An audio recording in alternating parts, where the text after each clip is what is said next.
Hello दोस्तों, अगर आप अभी 9th या 10th क्लास में हैं तो शायद आपके मन में एक सवाल जरूर होगा, 10th के बाद क्या करें? साइंस लें, आर्ट्स लें, कॉमर्स लें, ITI करें, डिप्लोमा करें या 11th और 12th के बाद कोई दूसरा कोर्स करें? अगर आपके मन में भी ऐसे सवाल हैं तो बिल्कुल परेशान मत होइए, क्योंकि आज हम बहुत आसान भाषा में समझेंगे कि 10th के बाद आपके पास कौन कौन से करियर ऑप्शंस होते हैं और अपने लिए सही ऑप्शन कैसे चुनना है। सबसे पहले एक बात हमेशा याद रखिए, 10th के बाद लिया गया डिसीजन आपकी पूरी जिंदगी का फाइनल डिसीजन नहीं होता। करियर एक लंबा सफर है। रास्ते में आप अपनी स्किल्स, इंटरेस्ट और एक्सपीरियंस के हिसाब से डायरेक्शन बदल भी सकते हैं, इसलिए डिसीजन डर कर नहीं बल्कि समझदारी से लेना है। ऑप्शन नंबर 1, 11th और 12th। अगर आपकी पढ़ाई में रुचि है और आप आगे कॉलेज या ग्रेजुएशन करना चाहते हैं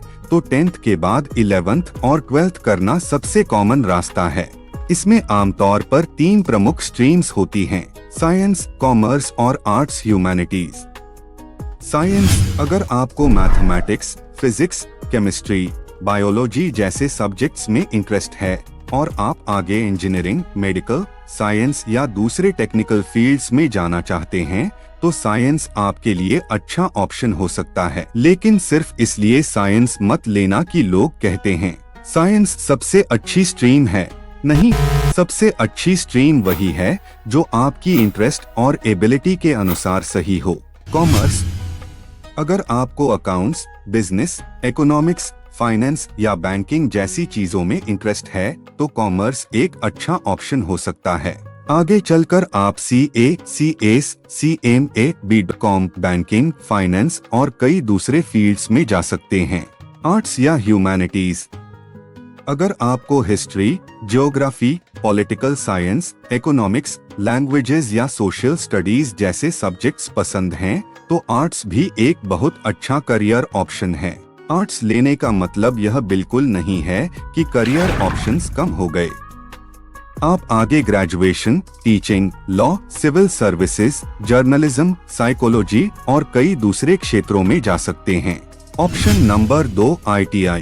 अब बात करते हैं ITI की। अगर आपको सिर्फ किताबों में पढ़ने के बजाय प्रैक्टिकल और टेक्निकल काम सीखने में ज्यादा इंटरेस्ट है तो ITI आपके लिए एक अच्छा ऑप्शन हो सकता है। ITI में electrician, fitter, welder, mechanic, COPA जैसे अलग अलग ट्रेड्स मिलते हैं। ITI का सबसे बड़ा फायदा है कि आप एक स्पेसिफिक स्किल सीखते हैं और आगे अप्रेंटिसशिप, जॉब या हायर टेक्निकल एजुकेशन की तरफ बढ़ सकते हैं।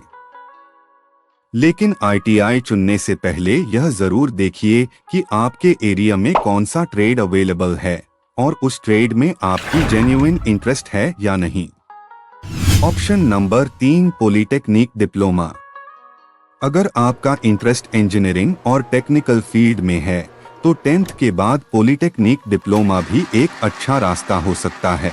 आप mechanical, civil, electrical, electronics, computer science जैसे इंजीनियरिंग ब्रांचेस में डिप्लोमा कर सकते हैं।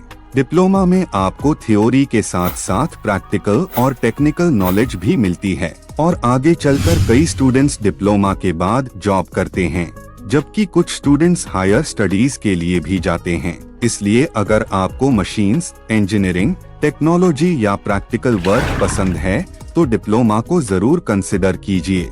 लेकिन सबसे इम्पोर्टेंट सवाल है, मेरे लिए इनमें से सही ऑप्शन कौन सा है?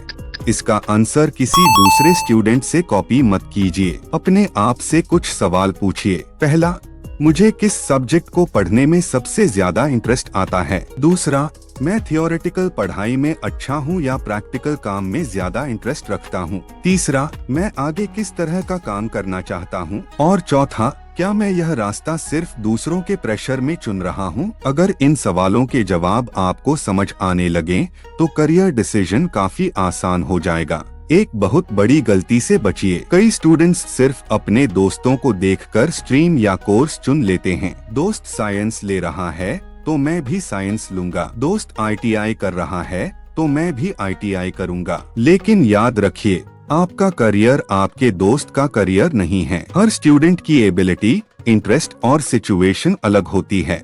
इसलिए दूसरों की देखा देखी नहीं बल्कि अपने लिए सही डिसीजन लीजिए। पेरेंट्स की सलाह जरूर लें। करियर का डिसीजन लेते समय अपने पेरेंट्स और टीचर्स से बात जरूर करें, लेकिन सिर्फ यह मत पूछिए क्या करूं? उनसे अपनी इंटरेस्ट, मार्क्स और फ्यूचर गोल्स के बारे में खुलकर बात कीजिए और अगर पॉसिबल हो तो जिस फील्ड में जाना चाहते हैं उस फील्ड में काम कर रहे लोगों से भी जानकारी लीजिए, क्योंकि करियर का डिसीजन सिर्फ एक दिन की सोच से नहीं बल्कि सही इंफॉर्मेशन लेकर करना चाहिए। और आखिरी बात, अगर आपके 10th में मार्क्स कम आए हैं तो इसका मतलब यह बिल्कुल नहीं है कि आपका फ्यूचर खराब हो गया, और अगर मार्क्स बहुत अच्छे आए हैं तो इसका मतलब यह भी नहीं है कि सक्सेस अपने आप मिल जाएगी।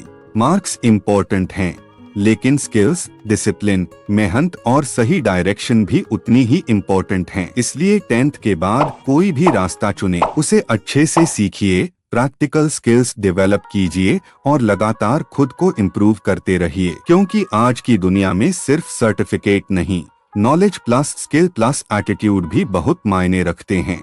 तो अगर आप अभी 10th में हैं, घबराइए मत, आपके सामने बहुत सारे रास्ते हैं। बस आपको अपनी इंटरेस्ट, एबिलिटी और फ्यूचर गोल को समझकर सही रास्ता चुनना है। याद रखिए, 10th के बाद करियर खत्म नहीं होता बल्कि आपका करियर शुरू होता है। अगर आपको यह जानकारी यूजफुल लगी हो तो वीडियो को लाइक करें और ऐसे ही सिंपल और प्रैक्टिकल करियर और टेक्निकल एजुकेशन वीडियोस के लिए इकबाल स्किल्स को सब्सक्राइब जरूर करें। मिलते हैं अगली वीडियो में। धन्यवाद।